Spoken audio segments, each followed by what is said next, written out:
AI టెక్నాలజీతో చనిపోయిన వారిని తిరిగి బ్రతికించవచ్చా? చనిపోయిన వ్యక్తుల డిజిటల్ క్లోన్లను రూపొందించడంలో కృత్రిమ మేధస్సు పట్ల చైనా ఆసక్తి. చనిపోయిన వారితో మాట్లాడేందుకు చైనాని సాధనంగా మార్చుకుంది.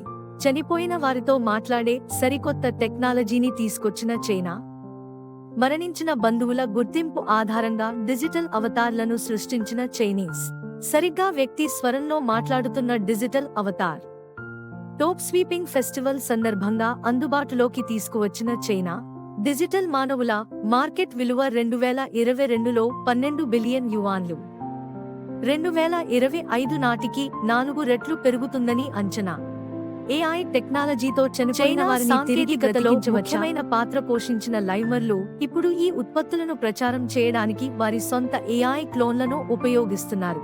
తొలిసారిగా తైవానీస్ గాయని బావో జియాబాయి తన 22 ఏళ్ల కుమార్తెను తిరిగి జీవితంలోకి తీసుకురావడానికి ఏఐని ఉపయోగించారు. చైనా దేశంలో ప్రజలు చనిపోయిన వారి బంధువుల సమాధులను సందర్శించడం ద్వారా చాలా పండుగలు, వేడుకలు జరుగుతాయి.